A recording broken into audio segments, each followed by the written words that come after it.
Bonjour et bienvenue dans cette vidéo. Trouver la perle rare, trouver le bien rentable ou le bien parfait n'est pas simple. Faire de bonnes affaires en immobilier est tout sauf facile. Entre des prix de vente parfois déconnectés de la réalité, ou encore un état lamentable, où raser le bien et le reconstruire serait plus rentable que de le rénover, il n'est pas évident de ne pas perdre de nombreuses heures avant de trouver les bonnes affaires en immobilier. Voici 6 techniques pour vous faciliter la tâche. Avant de commencer, assurez-vous de vous abonner à notre chaîne YouTube et d'activer les notifications pour ne manquer aucune nouvelle vidéo. N'oubliez pas de télécharger votre livre numérique offert, Immeuble de rapport, comment et pourquoi investir.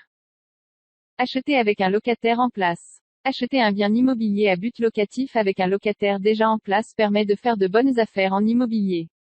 En effet, le locataire en place va servir de négociation.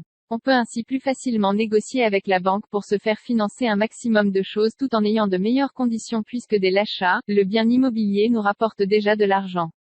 Cette donnée est importante puisque dès le début de l'investissement, le logement est loué, donc on ne perd pas d'argent pendant un certain temps à rechercher un locataire. En plus de pouvoir plus facilement négocier avec la banque, il est également possible de négocier plus facilement avec le vendeur. En effet, on n'a pas choisi le locataire, et même s'il peut être de bonne foi, rien ne garantit que le locataire continuera de payer son loyer comme il le fait. Si l'on ne choisit pas nous-mêmes notre locataire, on supporte le risque de non-paiement du loyer, surtout s'il n'y a pas de garantie contre les loyers impayés ou de garantie visale.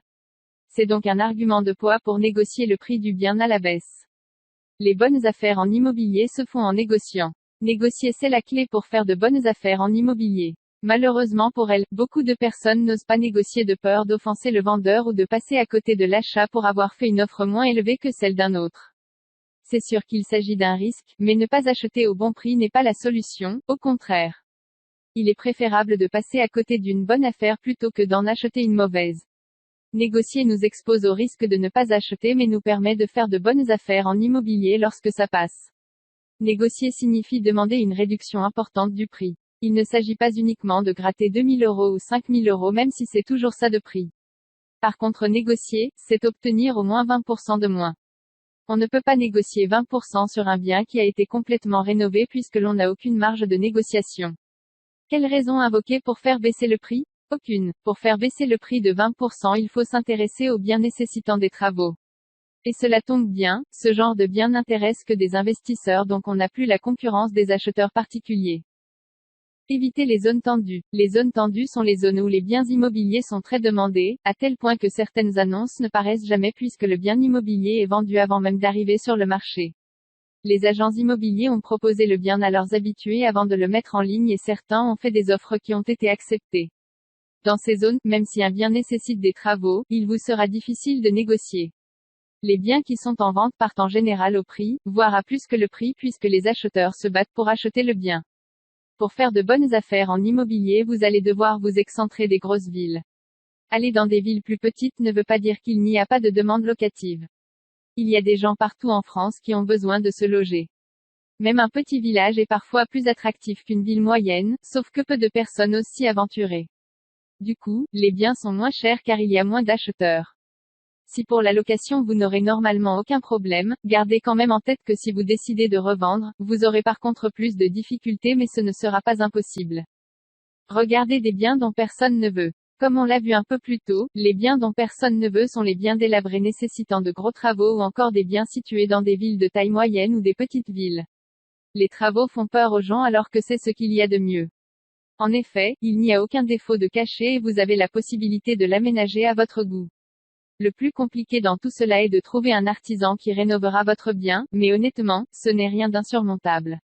Pour les biens se trouvant dans des villes moyennes, assurez-vous quand même de ne pas être trop éloigné d'une grande ville, c'est-à-dire 45 minutes de voiture maximum ou 1 heure de train.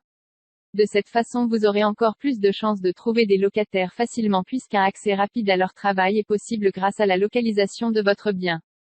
Acheter un bien aux enchères. Si toutes les enchères ne permettent pas de réaliser de bonnes affaires en immobilier, il y a certaines fois où vous tomberez sur de superbes opportunités. Les enchères permettent de récupérer des biens immobiliers pour un prix parfois inférieur à sa valeur sur le marché. Pourquoi? En général, il s'agit de liquidation de dettes pour des personnes surendettées ou des personnes ayant des difficultés financières dont le bien a été saisi par la banque et mis en vente aux enchères par un notaire. Peu de personnes s'intéressent aux biens en vente aux enchères et ceux qui s'y intéressent sont trop peu nombreux pour assister à toutes les ventes. On a donc toutes nos chances de faire une belle affaire en tombant au bon endroit au bon moment. Racheter un bien à un proche. Un autre moyen de faire de bonnes affaires en immobilier, c'est de racheter un bien immobilier à un proche. Vous avez peut-être quelqu'un dans votre entourage qui a hérité d'un bien dont il souhaite se séparer pour avoir des liquidités.